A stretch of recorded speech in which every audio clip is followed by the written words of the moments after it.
बिस्मिल्लाहिर्रहमानिर्रहीम अस्सलाम वालेकुम। Welcome to Pass Education System, largest institute for your online preparation, largest institute for your online entrance test preparations.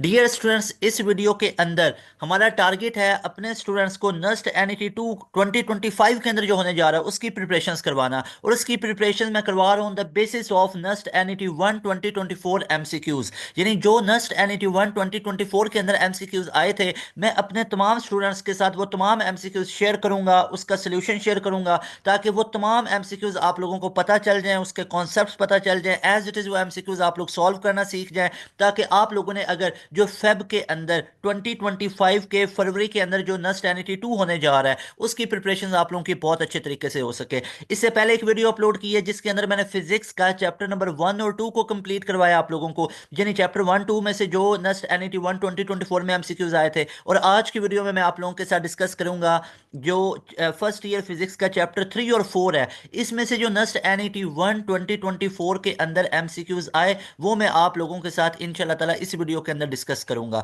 और आप लोगों का टारगेट हम लोगों ने ये बनाया हुआ कि आप लोगों को एनईटी टू की बहुत अच्छे तरीके से तैयारी करवा दें।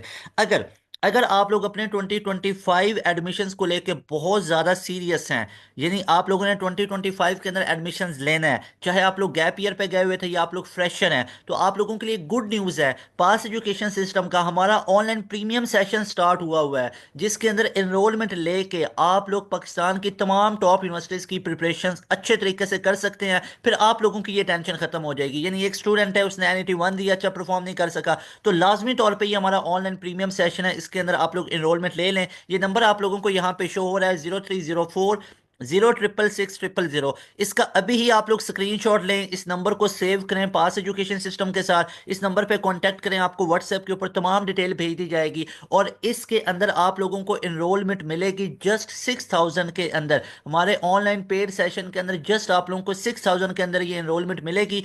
और ये आप लोगों ने वन टाइम पे करना है, वन टाइम आप लोगों ने 6000 पे करना है, आप लोगों को हमारे ऑनलाइन प्रीमियम सेशन के अंदर एनरोलमेंट मिल जाएगी।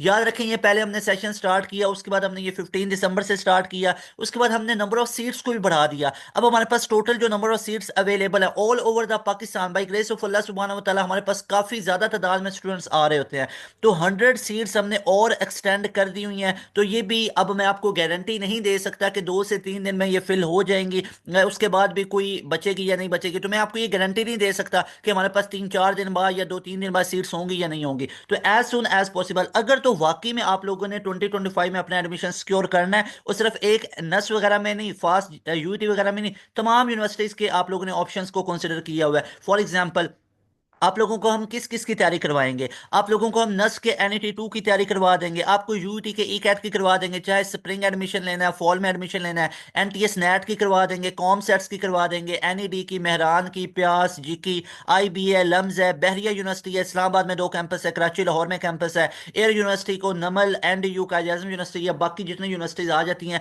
इन तमाम यूनिवर्सिटीज के एंट्री टेस्ट की आपको प्रिपरेशन मिलेगी। आपको बार बार इनरोलमेंट नहीं लेना पड़ेगी, जस्ट वन टाइम आप लोगों को इनरोलमेंट लेना पड़ेगी 6000 पे करके। और ये नंबर आप लोगों को ऊपर भी शो हो रहा है 0304 0 666 0 इस नंबर पे कांटेक्ट करके आप लोगों ने एक दफ़ा इनरोलमेंट ले लेनी है। और एक दफ़ा इनरोलमेंट लेने के बाद आपको हम इन तमाम यूनिवर्सिटीज़ के एंट्री टेस्ट की अच्छे तरीके से प्रिपरेशंस करवा देंगे। लाइव क्लासेस डेली चलेंगी, एक दो दिन क्लासेस नहीं चलेंगी। याद रखें डियर स्टूडेंट्स, एक दो दिन क्लासेस लेने से आपका पूरा सिलेबस कंप्लीट नहीं होता, बहुत बच्चा बर्डनाइज हो जाता है, वो बोर्ड को स्किप नहीं कर सकता, अपनी बाकी लाइफ की रूटीन को स्किप नहीं कर सकता है, सारी चीज़ें उसने लाइफ के साथ साथ लेके चलनी है। तो इसलिए आप लोगों को फिर क्या है कि 2 महीने का एक टारगेट सेट करना पड़ता है कि 2 महीने में आपको कंप्लीट एंट्री टेस्ट को प्रिपेयर करना है और इस पूरी चीज को आप लोगों को खत्म करना है। यानी ऐसा नहीं है कि आप 6 महीने तक एंट्री टेस्ट की प्रिपरेशन करते रहें। हाँ, अगर आपका 1 से 2 महीने में आप लोगों का डिजायर यूनिवर्सिटी में नहीं होता है, जैसे एक स्टूडेंट है उसने एनईटी टू देना है, एनईटी टू की अभी से तैयारी करता है और एनईटी टू में अपीयर होता है, खुदा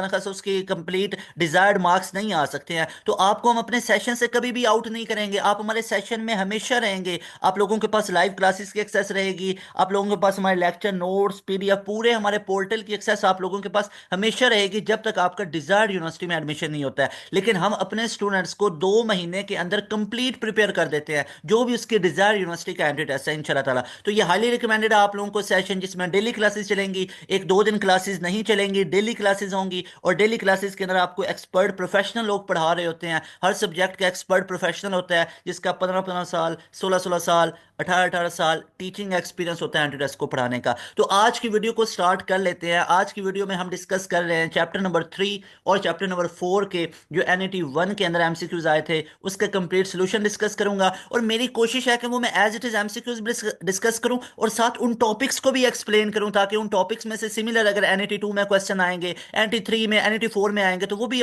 तमाम स्टूडेंट्स को अच्छे से क्लियर हो जाए। तो यहाँ पे देखिएगा एक क्वेश्चन आया हुआ था, at maximum height in projectile motion the vertical component of the velocity is, always remember dear students. अब इसका सोल्यूशन हमारे पास क्या होगा?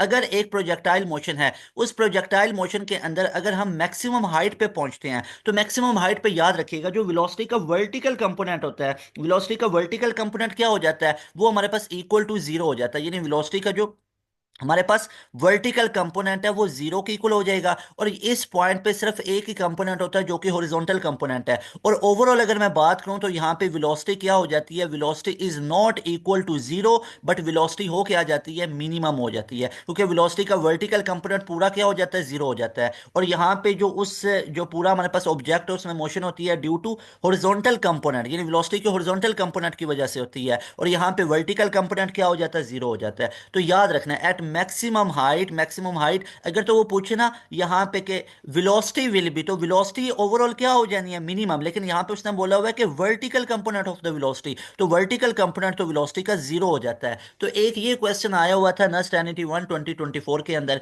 उसके बाद एक ये हमारे पास क्वेश्चन पूछा गया था कि eight which pair of angle the range will B same. तो रेंज आप लोग जानते होंगे कि जिन दो एंगल का सम 90 होगा उनके ऊपर रेंज क्या होगी? सेम होगी। तो यहाँ पे देखें 20 और 60, ये तो 80 है तो यहाँ पे रेंज सेम नहीं होगी। 30 और 60 यहाँ पे रेंज बिल्कुल सेम होगी। 35 और इसको करेंगे तो ये हमारे पास कितना बनता है? दैट इज इक्वल टू 110 के इक्वल आ रहा है। यहाँ पे देखें तो ये 110 के इक्वल आ रहा है, तो यहाँ पे भी रेंज सेम नहीं होगी, तो ऑल भी नहीं हो सकता। So the only option correct is beta option. Beta option right option है। याद रखिएगा डियर स्टूडेंट्स, जिन दो एंगल का सम 90 होगा वहां पे रेंज क्या होगी?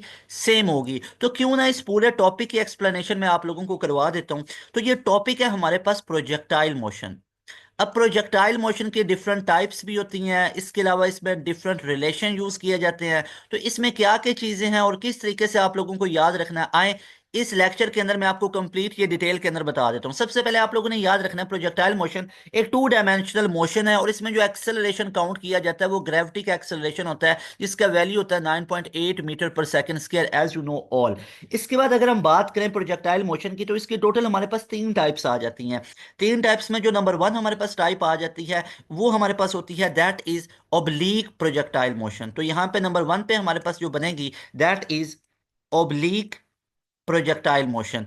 ऑब्लीक प्रोजेक्टाइल मोशन में क्या होता है यहां पे देखिएगा, ऑब्लीक प्रोजेक्टाइल मोशन के अंदर आप लोग अगर बॉडी को प्रोजेक्ट करते हो, फॉर एग्जांपल यहां पे अगर आप बॉडी को प्रोजेक्ट कर रहे हो, अगर 0 से 90 के दरमियान में प्रोजेक्ट कर रहे हो, यानी जो आपका थीटा है ये थीटा आप लोगों का लेस देन होगा 90 डिग्री, यानी 90 से ये लेस होगा और ये 0 से बड़ा होगा। तो याद रखें अगर आप लोगों के पास थीटा 0 से 90 के दरमियान है, यानी 0 से 90 के दरमियान किसी भी एंगल पे अगर आप किसी ऑब्जेक्ट को प्रोजेक्ट करोगे तो वो कौन सी प्रोजेक्टाइल मोशन करेगा? It will perform oblique projectile motion. तो ये ओब्लीक प्रोजेक्टाइल मोशन को परफॉर्म करेगा। यहाँ पे ये जो हमारे पास मैक्सिमम हाइट का ये वाला पॉइंट होता है इसको कहते हैं मैक्सिमम हाइट। और यहाँ पे आके बॉडी का जो वर्टिकल कंपोनेंट है वो जीरो हो जाता है, लेकिन ओवरऑल वेलोसिटी क्या हो जाती है? मिनिमम हो जाती है। यानी इस पे मैं कह सकता हूँ कि मैक्सिमम जो हाइट का हमारे पास होगा, यहाँ पे जो वेलोसिटी का वर्टिकल कंपोनेंट है वो जीरो हो गया, लेकिन ओवरऑल वेलोसिटी क्या हो जाती है? Overall velocity minimum. यहाँ पे मैं लिख लेता हूँ कि जो वेलोसिटी ओवरऑल है हमारे पास, वेलोसिटी वो हमारे पास क्या हो जाएगी, ओवरऑल जो वेलोसिटी है, वेलोसिटी का जो वर्टिकल कंपोनेंट है वो तो हमारे पास जीरो हो जाएगा, लेकिन ओवरऑल वेलोसिटी इस पॉइंट पे क्या हो जाएगी, दैट विल बी मिनिमम। यानी ओवरऑल वेलोसिटी यहाँ पे मिनिमम हो जाती है, लेकिन वर्टिकल वर्टिकल कंपोनेंट ये जीरो हो जाता है। और यहाँ पे जो वेलोसिटी का फाइनल कंपोनेंट है वो हमारे पास किसके इक्वल आ जाएगा, वो हमारे पास वी एफ एक्स के इक्वल आ जाएगा। यानी यहाँ पे जो वेलोसिटी को आपने इनिशियल वेलोसिटी वी आई के साथ प्रोजेक्ट किया था, किसी ऑब्जेक्ट को वी आई वेलोसिटी देके प्रोजेक्ट किया था एट एंगल थीटा, और यहाँ पे इस मैक्सिमम हाइट पे आके वेलोसिटी का जो कंपोनेंट है फाइनल वो क्या बन जाएगा, वो हमारे पास वी एफ एक्स के इक्वल आएगा, और इसकी वजह से इसमें स्टेट ऑफ मोशन आएगी।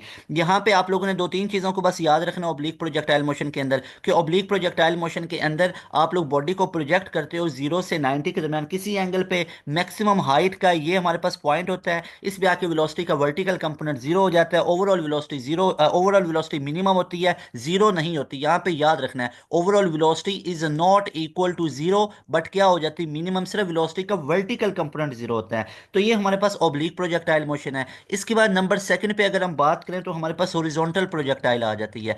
अब हॉरिजॉन्टल के अंदर क्या होगा, पहले इनको आप बिल्कुल रफली एक दो चीजें देख लें।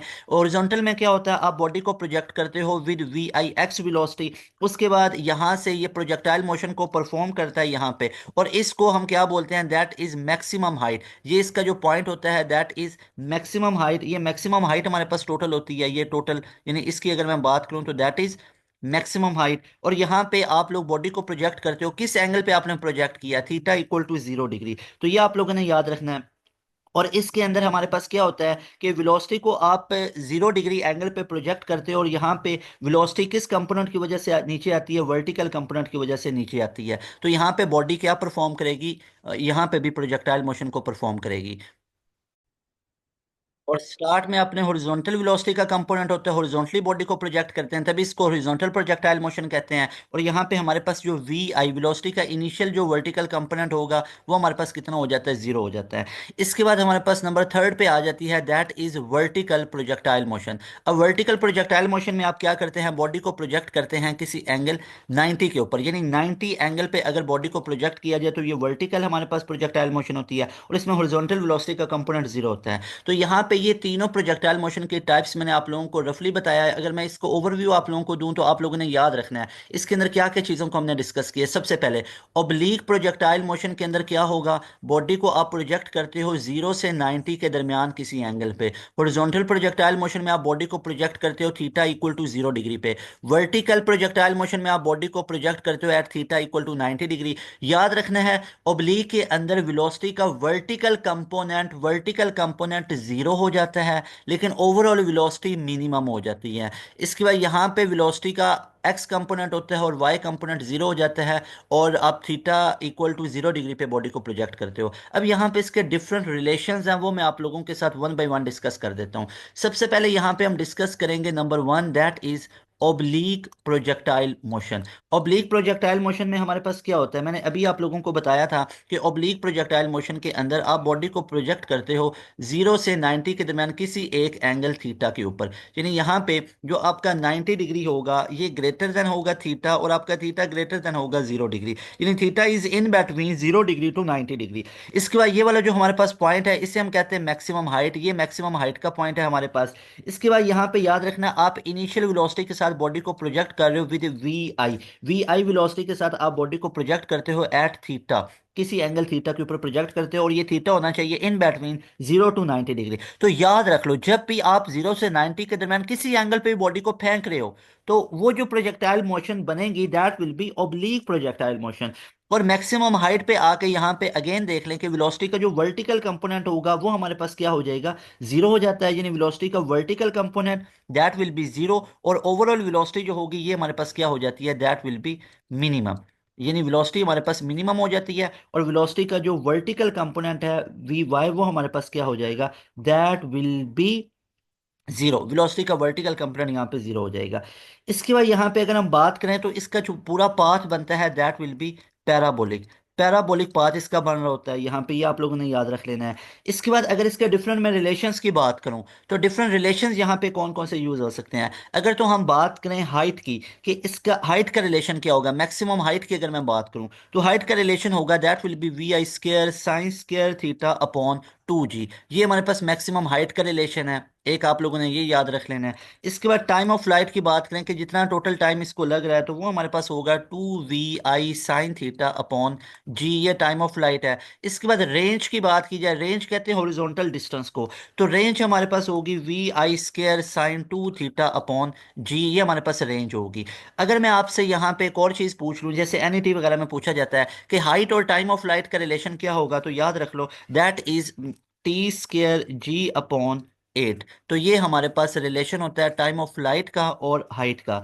इसके बाद अगर मैक्सिमम हाइट पे, एक ये रिलेशन याद रखना है। इसके बाद अगर मैं आपसे पूछूं कि मैक्सिमम हाइट पे हमारे पास टाइम ऑफ फ्लाइट कितना होगा, तो टाइम ऑफ फ्लाइट तो पूरा टाइम होता है इस पूरी जर्नी को जितना लगता है, तो मैक्सिमम हाइट पे टाइम ऑफ फ्लाइट हाफ हो जाएगा, यानी टाइम ऑफ फ्लाइट तो ये है हमारे पास, तो इस टाइम ऑफ फ्लाइट का भी हाफ हो जाएगा। यानी मैक्सिमम हाइट पे आके टाइम ऑफ फ्लाइट कितना होगा, टाइम ऑफ फ्लाइट का हाफ हो जाएगा। और ये 2vi sin θ/g है, तो ये कितना हो जाएगा, ये हो जाएगा vi sin θ/g। तो ये क्वेश्चन भी एनईटी में पूछा गया, इसको भी आप लोग याद रख सकते हो। इसके अलावा आप लोगों ने याद रखना है कि हमारे पास रेंज किस पे मैक्सिमम होती है, range theta equal to 45 degree पे मैक्सिमम होती है। Range is always maximum at theta equal to 45 degree. तो रेंज मैक्सिमम का हमारे पास रिलेशन क्या बन जाएगा, वो देखें। रेंज के अंदर अगर आप 45 पुट करें, साइन 45, 2 × 45 91 हो जाएगा, तो ये हमारे पास बनेगा वी आई स्क्र अपॉन जी। तो याद रख लो ये रेंज मैक्सिमम का रिलेशन है।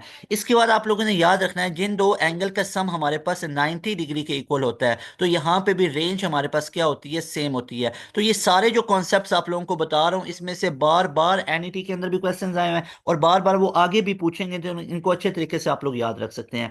इसके अलावा आप लोगों ने याद रखना है अगर वेलोसिटी एट एनी इंस्टेंट, यानी वेलोसिटी वेलोसिटी को फाइंड आउट करना है एट एनी इंस्टेंट, किसी भी इंस्टेंट पे वेलोसिटी को निकालना है, तो वो हम कैसे निकाल सकते हैं, that will be V F equal to, यहाँ पे ये हमारे पास कितनी बनेगी, that will be V F X का square plus V F Y का स्क्वायर। ये है वेलोसिटी एट एनी इंस्टेंट, ये आप लोगों ने याद रखनी है।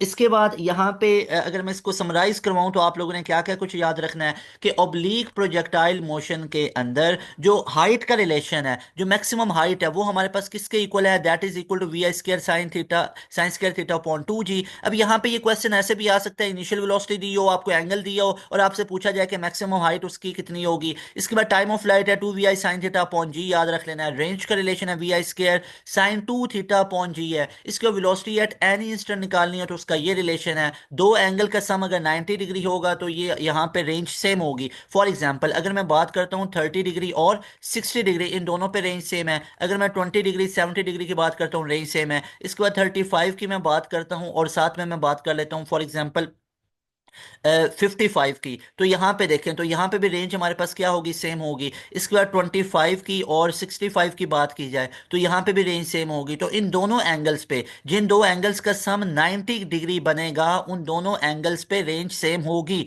याद रख लो। और रेंज मैक्सिमम किस पे होती है, थीटा इक्वल टू 45 डिग्री, याद रख लो। थीटा इक्वल टू 45 डिग्री पे रेंज मैक्सिमम होती है, यानी अगर किसी ऑब्जेक्ट को 45 एंगल पे प्रोजेक्ट किया जाए, तो 45 डिग्री के ऊपर रेंज क्या जाएगी, मैक्सिमम जाएगी। ये सारी चीजें याद रखना है। इसके अलावा यहाँ पे ये रिलेशन मैंने आप लोगों को बताया एच इक्वल टू T²G/8। तो यहाँ पे आप लोगों को पता चला ये हाइट और टाइम ऑफ फ्लाइट में रिलेशन है। तो अगर आप लोगों को रेंज और मैक्सिमम रेंज और हाइट के दरमियान रिलेशन जानना हो, तो वो 4h के इक्वल होता है। यानी रेंज रेंज किसके इक्वल आएगी, हाइट के। जब आप हाइट को 4 से मल्टीप्लाई करोगे, तो तब जाके maximum range will be equal to height, तब हाइट के इक्वल आएगी। यानी रेंज क्या होगी, वो ज्यादा होती है डेफिनेटली, तभी तो आपको हाइट को 4 से मल्टीप्लाई करना पड़ता है। तो ये रिलेशन भी याद रख सकते हो। तो बाज दफा आपको मैक्सिमम रेंज दे के हाइट पूछ लेते हैं, तो यहां से आप लोग हाइट का रिलेशन निकाल सकते हैं। तो ये देखे ना, यहाँ पे उन्होंने ना वी आई दी ना थीटा आपको दिया, तो डायरेक्ट उन्होंने आपको मैक्सिमम रेंज दे दी और आपसे वो पूछ रहे हैं हाइट, तो ये वाला रिलेशन आप लोग ने यूज करना है। तो ये सारी चीजों को आप लोगों ने अपने माइंड में रिकॉल करते रहना। आई होप इंशाल्लाह आप लोगों को ये अब कभी भी चीजें भूलेंगी नहीं। इसके बाद यहाँ पे अब हम नेक्स्ट मूव कर लेते हैं। तो जो सेकंड नंबर पे हमारे पास आ जाती है that is horizontal projectile motion. तो सेकंड पे अब हम डिस्कस कर लेते हैं हॉरिजॉन्टल प्रोजेक्टाइल मोशन। अब ये कंप्लीट आप लोगों के साथ टॉपिक क्यों डिस्कस कर रहा हूँ, क्योंकि ये इतना ज़्यादा एनईटी के पॉइंट ऑफ व्यू से इंपॉर्टेंट है कि एनईटी 1 अभी 2024 हुआ है, यहाँ से बार बार क्वेश्चन पूछेंगे, एनईटी 2 में भी पूछे जाएंगे, 3 में भी, 4 में भी। तो इसलिए इन टॉपिक्स को अच्छे तरीके से आप लोग कवर कर लें। तो हॉरिजॉन्टल प्रोजेक्टाइल मोशन में क्या होगा, बॉडी को आप लोग प्रोजेक्ट करते हो at theta equal to 0 degree, यानी 0 डिग्री पे बॉडी को प्रोजेक्ट किया जाता है, और ये क्या परफॉर्म करेगा, प्रोजेक्टाइल मोशन ये परफॉर्म करेगा। इसकी जो स्टेट ऑफ मोशन होगी दैट विल बी प्रोजेक्टाइल। और यहाँ पे आपको अगर वेलोसिटी को निकालना है तो उसके लिए आपको क्या ड्रॉ करना पड़ेगा, टेंजेंट ड्रॉ करना पड़ेगा। तो यहाँ पे आप देख सकते हैं, यहाँ पे ये वेलोसिटी का जो कंपोनेंट होगा that will be V F X, और ये वाला जो वेलोसिटी का कंपोनेंट होगा that will be V F Y. और इसी तरह आप लोगों को वेलोसिटी निकालनी है तो आपको क्या ड्रॉ करना पड़ेगा, टेंजेंट, और इसको हम क्या बोलेंगे, that will be called range. यहाँ तक ये रेंज होगी जहाँ तक इसका हॉरिजॉन्टल डिस्टेंस है। इसके बाद जो इस पूरी जर्नी को टाइम लग रहा है that will B time of flight, उसको टाइम ऑफ फ्लाइट बोलेंगे। और यहाँ पे ये हमारे पास क्या होगी, that will B maximum height, ये मैक्सिमम हाइट है। तो यहाँ पे आप लोगों ने याद रखना है कि अगर आप बॉडी को, अगर एक बॉडी को आप ड्रॉप कर रहे हो यानी इस थीटा इक्वल टू 0 डिग्री पे, और यहाँ से अगर आप इसको वर्टिकली भी ड्रॉप करो, यानी यहाँ पे एक पॉइंट आप लोगों ने नोट करना है कि अगर आप एक ऑब्जेक्ट को, जैसे ये हमारे पास ऑब्जेक्ट है, इसको आप लोगों ने थीटा इक्वल टू 0 डिग्री पे प्रोजेक्ट किया, और यहाँ पे ये आके इधर ग्राउंड को हिट करेगा, यहाँ से आके ये ग्राउंड को हिट करेगा। और इसी तरह अगर आप इस पॉइंट यानी वर्टिकली भी इस ऑब्जेक्ट को ड्रॉप करोगे तो जितना टाइम इस ए कंडीशन में लगेगा ग्राउंड को हिट करने में, उतना ही इस बी कंडीशन में भी इस ऑब्जेक्ट को टाइम लगेगा इस ग्राउंड को हिट करने में। ये आप लोगों ने याद रखना है यहाँ पे। यानी इसके अंदर जो हमारे पास वी आई वाई होगा, वेलोसिटी का जो इनिशियल कंपोनेंट वेलोसिटी का होगा, वो हमारे पास क्या हो जाएगा, यानी वी आई वाई जो हमारे पास होगा दैट विल बी 0, और वी आई एक्स के साथ इसको क्या किया जाएगा, प्रोजेक्ट किया जाएगा, यानी इसको ड्रॉप किया जाएगा वी आई एक्स के साथ। तो ये आप लोगों ने याद रखना है कि इसको टोटल जो टाइम लगेगा वो हमारे पास क्या लगेगा, सेम, यानी इस ए सिनेरियो और बी सिनेरियो में जो टाइम लगेगा that will B same. Time क्या लगेगा, सेम लगेगा, क्योंकि इनिशियल वेलोसिटी का जो हमारे पास कंपोनेंट होगा ना, जो इनिशियल वेलोसिटी का जो वर्टिकल कंपोनेंट होगा वो हमारे पास 0 होगा, और वेलोसिटी का जो हॉरिजॉन्टल कंपोनेंट है उसके साथ प्रोजेक्ट किया जाता है। तो इसलिए जो दोनों टाइम्स हैं ये क्या होंगे, दोनों टाइम्स सेम लगेंगे। इसके बाद अगर हम बाकी इसके रिलेशंस की बात करते हैं तो वो हमारे पास रिलेशंस क्या क्या हो सकते हैं। जैसे सबसे पहले अगर मैं रेंज की बात करूं तो वो हम सिंपल डिस्टेंस के रिलेशन से निकालेंगे, V I X into time of flight, यानी वी आई टी से निकालेंगे। अगर मैं हाइट की बात करूं तो ये हम हाफ जी टी स्क्वायर से निकालेंगे। इसके बाद हमारे पास टाइम ऑफ फ्लाइट है, तो टाइम ऑफ फ्लाइट यहाँ से निकालें तो वो कितना बनेगा, that will be 2h upon G, यहाँ से ये हमारे पास बन जाएगा। तो ये तीनों रिलेशंस आप लोगों ने याद रख लेने हैं, हाइट का, रेंज का और टाइम ऑफ फ्लाइट का। इसके बाद हमारे पास वेलोसिटी का अगर कंपोनेंट फाइंड आउट करना है, वी एफ,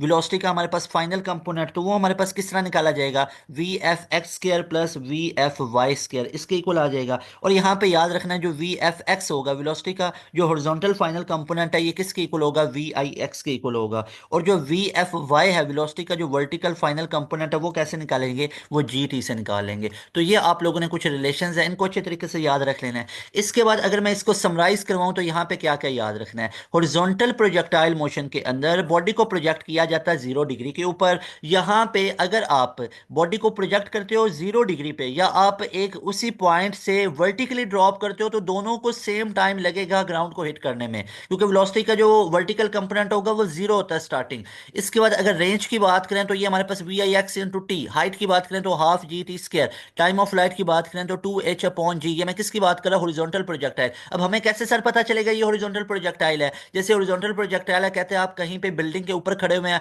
आप थ्रो करते हो एट 0 डिग्री, या ऐसे कुछ सिनेरियो बन जाए तो वो हॉरिजॉन्टल प्रोजेक्टाइल है। इसके बाद यहाँ पे वेलोसिटी को कंपोनेंट आप लोग फाइनल कैसे निकालेंगे, इस रिलेशन से V F X V I X के इक्वल होगा। ये सारी चीजों को आप लोगों ने ऐसे ही नोट कर लेना है। इसके बाद हम फाइनल पे बात करें तो हमारे पास आ जाता है that is vertical projectile motion. तो नंबर थर्ड पे हमारे पास क्या है, that is vertical projectile motion. Vertical projectile motion में आप बॉडी को प्रोजेक्ट करते हो किसके ऊपर, at theta equal to 90 degree, यानी यहाँ पे जो थीटा बनता है that will be equal to 90 degree. और इसमें सिर्फ वेलोसिटी का वर्टिकल कंपोनेंट होता है वी आई, यानी आप लोगों ने वी आई हमारे पास क्या होता है, दैट इज वर्टिकल कंपोनेंट ना, यानी इनिशियल वेलोसिटी के साथ आप बॉडी को प्रोजेक्ट कर रहे हो और वर्टिकली प्रोजेक्ट कर रहे हो, इसमें हॉरिजॉन्टल कोई भी वेलोसिटी का कंपोनेंट रोल नहीं प्ले कर रहा होता है। और और यहाँ पे अगर मैं बात करूँ तो हाइट हमारे पास किसके इक्वल होगी, वी आई स्क्र अपॉन जी के इक्वल होती है। अगर यहाँ पे टाइम ऑफ लाइट की बात करें तो वो 2 VI अपॉन जी के इक्वल होती है। अगर मैं यहाँ पे बात करूँ कि मैक्सिमम हाइट पे, यानी अगर यहाँ पे अब देखना रेंज तो हमारे पास नहीं ना होगी, रेंज तो हॉरिजॉन्टल डिस्टेंस होता है, तो ये हमारे पास हाइट का रिलेशन होगा और टाइम ऑफ लाइट का होगा। अगर मैं बात करूँ मैक्सिमम हाइट पे आके टाइम ऑफ लाइट कितना हो जाएगा, वो टाइम ऑफ लाइट पहले वाले टाइम ऑफ लाइट का हाफ हो जाएगा, तो ये 2 VI अपॉन जी या तो वो हो जाएगा VI अपॉन जी। मैं दोबारा रिवाइज करवा देता हूँ, देखें। अगर तो वर्टिकल प्रोजेक्टाइल मोशन की बात की जाए तो हाइट हमारे पास होती है VI स्क्वायर अपॉन जी।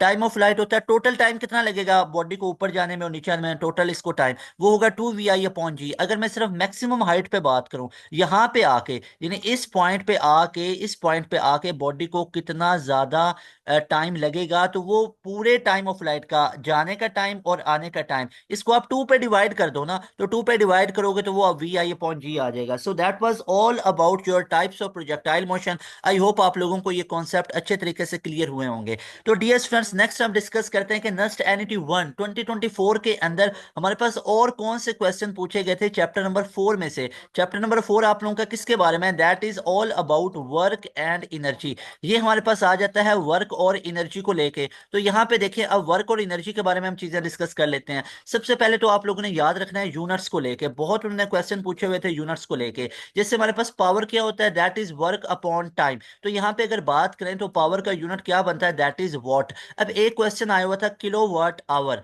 ये हमारे पास किसका यूनिट आएगा, तो याद रख लो ये हमारे पास एनर्जी का यूनिट होता है। पहला MCQs, kilo watt hour is a unit of energy, पहला ये याद रखना है। पावर का यूनिट हमारे पास क्या बनेगा, ये किलो वाट पर आवर बनता है, किलो वाट पर आवर बन सकता है, लेकिन किलो वाट आवर किसका यूनिट होता है, एनर्जी का होता है। इसके बाद यहाँ पे आप लोगों ने याद रखना है कि आप लोगों से वो डिफरेंट एनर्जीज के बारे में पूछ लेते हैं। जैसे फॉर एग्जांपल एक स्ट्रेच स्प्रिंग है, एक स्ट्रेच्ड स्प्रिंग है, तो स्ट्रेच स्प्रिंग के अंदर कौन सी एनर्जी होगी, तो इसकी पोजीशन चेंज हो रही है, that will B elastic potential energy. Potential energy तो होगी, लेकिन कौन सी होगी, इलास्टिक पोटेंशियल एनर्जी होगी। तो चैप्टर नंबर 4 में से यूनिट्स के बारे में चीजें पूछी गई। इसके बाद डायमेंशंस के रिलेटेड भी चीजें पूछी गई थी। जैसे एक क्वेश्चन आया हुआ था किन किन की डायमेंशन सेम होगी, यहाँ पे आप कैलकुलेट कर सकते हैं। तो वर्क की डायमेंशन और टॉर्क की डायमेंशन, ये दोनों डायमेंशंस क्या होंगी, सेम होंगी, और ये हम निकाल लेते हैं कि हमारे पास कितनी होगी। ये हमारे पास बनेगी, जैसे वर्क है ना FD, एफ हमारे पास MA के इक्वल होगा, तो ML T-2, और आगे D है तो ML2T-2, वर्क भी निकले, टॉर्क R क्रॉस F है, तो F की हमारे पास ML T-2, और R भी डिस्टेंस है तो ML2T-2, तो दोनों की क्या निकल आई, ML2T-2। तो याद रख लो, इस तरह आप लोगों ने डायमेंशंस को भी याद रख लेना है कि ये हमारे पास किन किन की सेम होती है। तो ये वाले क्वेश्चन हमारे पास चैप्टर नंबर 4 के अंदर से भी पूछे गए थे। इसके बाद यहाँ से जो चैप्टर नंबर 3 है उसमें से मैक्सिमम क्वेश्चन पूछे गए थे। चैप्टर नंबर 4 में से कोई इतने ज्यादा नहीं थे। वर्क वाला जो वेक्टर वाला चैप्टर है, चैप्टर 2 पहला चैप्टर है बेस यूनिट वाला, फिजिकल क्वांटिटीज वाला, उसमें से, और चैप्टर नंबर 3 में से काफी क्वेश्चन पूछे गए थे। और यहाँ से चैप्टर नंबर 4 में से और आप कौन कौन सी चीजों को तैयार कर सकते हैं, तो यहाँ पे आप लोगों ने काइनेटिक एनर्जी मोमेंटम के रिलेशंस को याद रखना है। जैसे एक हमारे पास रिलेशन है, काइनेटिक एनर्जी आप लोगों ने पढ़ रखा है, हाफ mv स्क्वायर के इक्वल है। तो यहाँ से m से मल्टीप्लाई भी करवा दें और डिवाइड भी कर दें, तो ये हमारे पास किसके इक्वल आ जाएगा, kinetic energy will be equal to, ये हाफ एज इट इज, तो ये p² अपॉन m के इक्वल। तो यहाँ से आप लोग मोमेंटम को निकाल सकते हो, कैसे निकाल सकते हो, ये 2 उधर जाके देखे ना, ये 2m मल्टीप्लाई हो रहा है, उधर जाके डिवाइड हो जाएगा, और स्क्वायर रूट ले लें तो ये बन जाएगा 2m into kinetic energy. Very important, ये याद रख लो, ये मोमेंटम का एक रिलेशन है। इसके बाद एक और चीज आप लोगों ने याद रखनी है, यहाँ पे अगर आप लोग देखें कि काइनेटिक एनर्जी इन दोनों चीजों में अगर आप लोग देखें कि यहाँ से आपको क्या पता चल रहा है, यहाँ से पता चल रहा है कि काइनेटिक एनर्जी, अगर हम यहाँ पे बात करना, kinetic energy is equal to half mv square.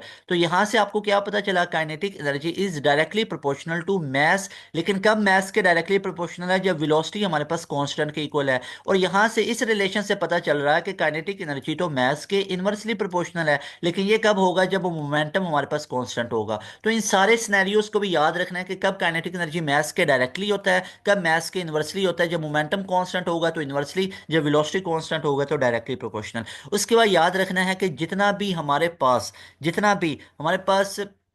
Change in kinetic energy होगा, ये इक्वल होगा वर्क डन के इक्वल। इसे वर्क एनर्जी प्रिंसिपल कहते हैं। जितना चेंज इन पोटेंशियल एनर्जी होगा वो भी हमारे पास इक्वल होगा वर्क डन के इक्वल, यानी half mv² minus half mv1 square that will be equal to F dot S. ये है वर्क एनर्जी प्रिंसिपल, इसको आप लोगों ने याद रख लेना है। इसके बाद हमारे पास है mgh2 minus mgh1 equal to F dot S. ये भी हमारे पास वर्क एनर्जी प्रिंसिपल है। इसके बाद अगर यहाँ पे हम बात करें, एक चैप्टर नंबर 3 में बड़ा इंपॉर्टेंट टॉपिक है, वो हम पहले स्किप कर गए हैं, that is about impulse. Impulse बहुत इंपॉर्टेंट टॉपिक है, याद रखिएगा। इम्पल्स हमारे पास क्या है, when large force act for a short time. अब ये नस्ट वाले ने ये प्रीवियस ईयर्स के अंदर क्वेश्चन पूछे हुए हैं कि जैसे क्रिकेट बॉल है, तो क्रिकेट बॉल को हिट करने के लिए क्या अप्लाई करना पड़ता है, फोर्स या impulse. We will apply impulse. Impulse लगाते हैं, डेफिनेटली फोर्स लगाते हैं बॉल के ऊपर, और टाइम उसको लगता है शॉर्ट टाइम के लिए, तो उसको ओवरऑल क्या बोलेंगे, इम्पल्स। और यहाँ पे दो चीजें याद रख लो,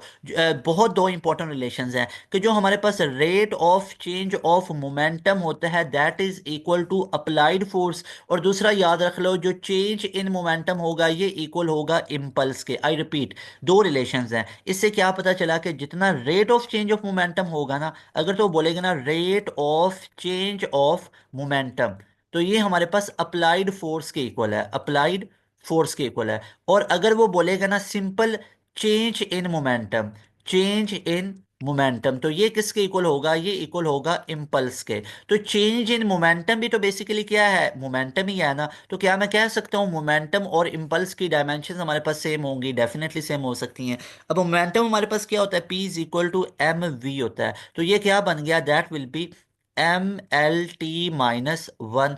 इम्पल्स क्या है, F क्रॉस टी है, तो F m a के इक्वल है, तो m की हमारे पास m आ गई और a की lt-2 आ गई, और आगे हमारे पास t-2 है, और आगे टाइम के t आ गई, तो ये +1 है, ये माइनस, तो ये क्या बन जाएगी, mlt-1। So you can check कि हमारे पास इम्पल्स की और मोमेंटम की डायमेंशन सेम है। तो यहाँ पे एक और हम नोट डाल सकते हैं कि हमारे पास जो मोमेंटम या चेंज इन मोमेंटम, बात तो एक ही है, चेंज इन मोमेंटम भी तो मोमेंटम ही है। मोमेंटम और इम्पल्स, इन दोनों की डायमेंशंस हमारे पास क्या होंगी, इन दोनों की डायमेंशंस हमारे पास सेम होगी। यहाँ पे एक चीज मैं आप लोगों को लास्ट पे क्लियर कट बताना चाहता हूँ कि तमाम जो आप लोगों का नस्ट NET-1 हुआ, मेरी बात ध्यान से सुने सारे स्टूडेंट, नस्ट NET-1 हुआ 2024, ये स्टार्ट हुआ था 30 नवंबर से, और ये चला था 12 दिसंबर तक, ठीक है। तो इसके तमाम एमसीक्यूज हर डे को हम लोगों ने